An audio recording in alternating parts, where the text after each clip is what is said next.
some unfortunate turn events actually happened here. I don't think so. Unfortunate turn of events happening here. Or the most fortunate, Mr. Bitter is officially getting dressed or undressed. I can't tell, but either way, I'm very happy. Bitter, have you been working out? Yes, Ben. Have you been working out at all? You look very lean right now. You actually do look. I think I lean. see some. I think some toned muscle underneath that hair. Getting fierce. That's right. Guys, welcome to Entombed Valley. In the bottom right corner from Team Evil Genius's raid call, it is Chris Loranger, also known as Huck. One of the most successful North American players in StarCraft 2 history, if not the most successful North American in StarCraft 2 history. No, Stefano, dude. That's right. How could I forget? In the top left, we have from Team Mouse Sports, it is Hasuobs. Dennis is done so well for himself this year, regardless of what... excuse me. Regardless of what anyone has said, Hasuobs has still won a considerable amount of prize money and still should be considered one of the best European Protoss players. It's awesome to see him succeed, but at the same time, he is struggling in the league 1 and 4. He's got to turn it around. He's got to turn around at this stage of the season. If he loses any more, Hasuobs is going to be out of the league for Season 5. He's got to win this. Wait, what? That's crazy. It's not a league without Hasuobs in it, man. It's like, it's been here since Season 1. Yeah, he's been here for a long time. A little bit nostalgic right now. That would be really sad if we see Hasuobs actually piecing out of NASL, but at the same time, I would be really sad to see Huck actually not winning here, because I really feel... Oh, we didn't even do predictions. But I actually chose Huck for this. I really feel like he's been playing on point, although last game, obviously, we had a lot of unfortunate mishaps. But when it comes down to it, I feel like Huck, I don't know, lately he's just been playing so good, and I love his play, yep. so I voted for him. Huck's been solid, not just, and it's not even just like his PvP that's been solid, it's that he's been winning almost all of his matchups. Sure, he ran to Polt last week, but, I mean, no one's been able to beat Polt, so there you go. It's kind of like, oh man, I lost to Flash in OSL. It's like, yeah, well, come on, man, you ran to Flash. Right now, Polt is the unstoppable force in NASL. He is 6-0? No, he's 5-0. Polt is 5-0, and looks like no one will be able to stop him whatsoever. Huck wouldn't even be able to do anything in that situation. But now Huck says, well, maybe number 2 spot would be awesome, because the way the playoffs work is top 5, the top 1 from each division gives us 5 players, plus the top 3 players that are ranked number 2. And so from there, you can maybe Huck can even get a guaranteed playoff spot, not even necessarily winning division if he just gets 2nd. And from there, we get 8 players from the wild cards, which has to play from the 16-man bracket. All this can be found at NASL.tv. Boom. Head on over there. Check out our subscriber stuff while you're there too, because I know a blooper reel is coming up pretty soon after this series. That's right. And make sure you guys stay tuned for that, because I think it's going to be hilarious. I know if you saw the 1st, 2nd, and 3rd one that have already been put out for subscribers, it is actually one of the funniest things in the world. I can't wait to see actually what happens with this one. But Huck, getting very aggressive with the early Stalker. Dude, I think he's okay. I think he's okay. He's just got to bait it to the watchtower and then pop out with 3. And it says, look at me now, hater. Surprise! What's up? And an even trade. Oh, Hasuobs! Why would you do that? Just kill the Stalker. It only has 3 hit points. Maybe for some shred of hope, he was hoping that Huck would kind of slip in his micro. But that's ridiculous, man. Huck will never do such a thing. I love Huck's build so much more this time around. We can see 4-gate Blinkstalker coming out from Hasuobs. This is standard for him. I wouldn't be surprised if we actually see a Robo be placed instead of like an expansion. I know that sounds absolutely crazy, but that's just like the type of player Hasuobs is. But it looks like, I don't know what he's doing.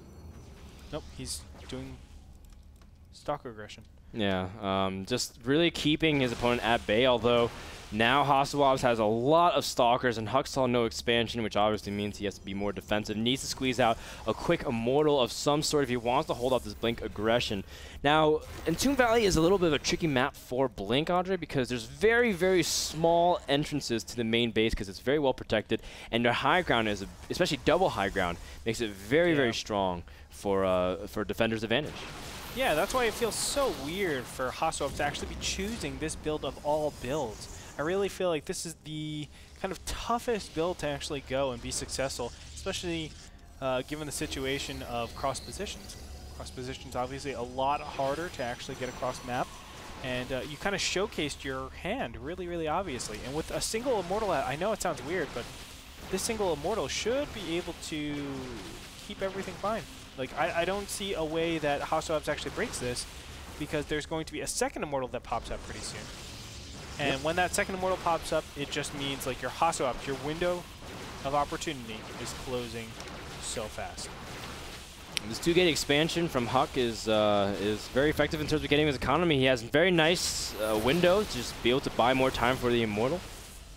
And he's got plenty of force fields as well, so he can buy enough time. And this at this stage, time favors Huck, especially since Hasuobs is still on 1 base, and Huck's continuing to add more Immortals to his army. This is good aggression, though. Yeah, this is good aggression from Hasuobs over here. A lot of Zealots, and now coming into the front, but the front will never be able to deal with this one Immortal as long as there's a lot of support units, you know, Zealots to tank damage, and even Stalkers and Sentries to dish out damage. Ooh, Huck has the micro on 2 fronts, doing a pretty good job forcing the Zealots to choke up. Needs to kind of summon back the other Immortal as well, although Huck now being able to stabilize into the main. Lost several probes. As you can see, 5 workers have been killed, but that's still a very good spot because now Huck still has the probes mining on 2 separate places. Now the harass has been dealt with in the main. He's pretty much can just isolate the remainder of the Stalkers. Huck continuing to warp in more sentries, trying to use the force fields to displace the Stalkers. And I think Huck's done this really well done. Now he's got 2 Immortals. Yeah, let's look. Oh, he's got 1 Immortal, sorry. Income tab 20 to 27, so actually not too big of an advantage for Huck, but the fact of the matter is, yes, the income's pretty close to each other, but it's the fact that you're working with double nexus. You have the ability to, you know, make double chrono boost and double probes, but more importantly, these Immortals.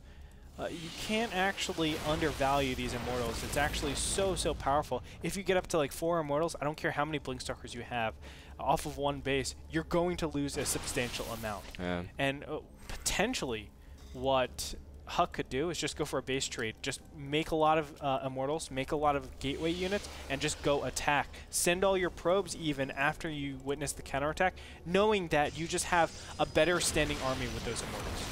I did talk to Todd, and he says base trades on Entombed Valley at least do favor the Robo player. Because I actually watched his stream, and he was trying to do some of the base trade, but it's a little bit tough. Ooh, nice blink there from Hasuobs to dodge the force fields.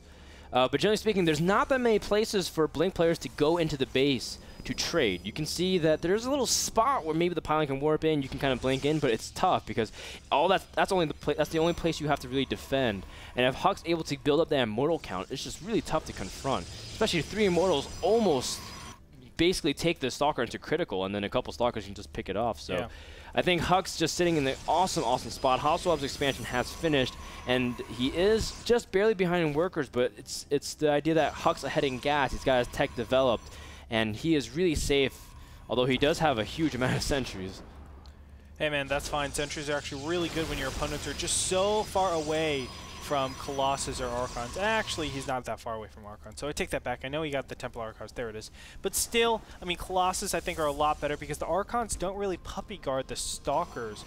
So like when I'm attacking with Huck's units into Hasuobs units, it's normally the Stalkers and the Immortals are together and the Archons are up in front. So you can actually still micro it such that the sentries are still very useful in segmenting a large portion of the ranged units. I think so, and now it's getting to the point where Huck, if he just makes one strong coordinated push, Hasuobs is in the middle of teching. He can't really afford of anything. In fact, Hasuobs trying to squeeze out a second robotics facility. He's basically swinging for the fences. Huck on a move command move, but it doesn't really matter because he's got so many units, and Hasuobs doesn't really have anything back at home. It feels like the reverse of game number 1. That's all right, and we're going to see if Hasuobs can actually hold this off. It's going to be very difficult. Army tab. What is it showing? 35 to 53, so a very strong advantage for Huck. But it looks like he backs off from here. You know, I really feel like being aggressive after you start taking a lot of sentries is actually really, really good. Obviously, for the reason that the massive units actually mess you up so incredibly much. Obviously, your sentries become a lot less efficient, and you have a lot of wasted investment. So I feel like attacking is the right decision, although I have a bird's eye view of everything that's going on. Huck so wants to wait for Blink. It's hard for Huck to actually make those calls, and I understand that. He doesn't know where he actually is. He doesn't know where this expansion is relative to his own expansion, and he doesn't understand the probe counts just yet, just because, of course, he doesn't have this and things like that. Well, Hasuobs now starting to add a second robo again. I think he canceled it because he realized he couldn't afford it. Didn't really have the gas to support it, but now he's getting his third base faster than Huck. Oh my, Huck really massing off 2 bases very heavily. He's going to have a huge army, especially since he has 7 gates powering. He can push out an incredible amount of Stalkers, and Blink Stalkers, I mean, they charge lots are great against them if they can get their damage, but Blink Stalkers have so much mobility, especially with force fields. Maybe one Archon. If you can pick off that Archon, it'd be huge. Force fields from Hasuobs to kind of block everything off and make sure the Stalkers funnel into a small little choke. And the engagement in the center of the map. Huck is blinking forward as well. Great job keeping his units in line, and now all of a sudden Hasuobs is trapped. Oh, and Huck is setting up a brilliant flank, and he's actually moving away from it. He just says, you know what, doesn't even really matter. You can't even defend your main base. That's right. He's going to just surge ahead right now. There is a single Colossus over here, but Frodan, there's not enough support units. There's not enough gateway units to actually do anything about it. Probes are getting pulled offline. That's a sure sign that that obviously Hasuobs is just so far behind in this game. Now blinking very aggressively down, forcing the Colossus not to be attacking. Colossus is actually getting rid of the sentries, which is good, but look at how fast everything else dies, Frodan. That's going to be it. Hasuobs losing the majority of his army and his probes. Wow. Just going to blink forward and take out the Colossus. Pretty much nothing left, and GG gets called. Huck ties up the series. And all of a sudden, we have our third game, number 3 tonight. Andre, these games have gone the distance. And even though we have 3 series, it felt like we've had a full mount. I'm really excited, man. I actually just really want to go to game number 3. Yeah, so let's go ahead and head over there real quick. But before we do that, I want to mention that it's been a lot of early game build order choices so far in this series, right? Through all the series, really. Oh, you mean like 2-gate? The 2-gate expansion is actually really cool because I know Sase tried it for a long time in PvP. Tried to go for a 2-gate expand. It was kind of because people were trying to decide between 1-gate robo expand and 2-gate expand, and they found out like you can still tech up really quick off the 2-gate. It's kind of like, you know, you had the 2 stalkers out for the 3-stalker like search, and then from that point on, you can either choose to drop more gateways, tech, or expand. And I think it was really cool to see that kind of variation. But even in the other 2 series, we've had like very build order oriented games so far. Like the build orders have actually established everything. The Strelic and even the Cloud versus Zenio, I feel like the build orders were a huge deciding factor. Maybe. Well, I mean, I think that's one way to summarize it. And I can understand where you're coming from on it. Yeah. Thank you so much to Kingston HyperX, the sponsor of that game. You can check out all their SSD and memory at kingston.com. When we come back, game number 3 between Huck versus Hasuobs finds out what happens right after this message.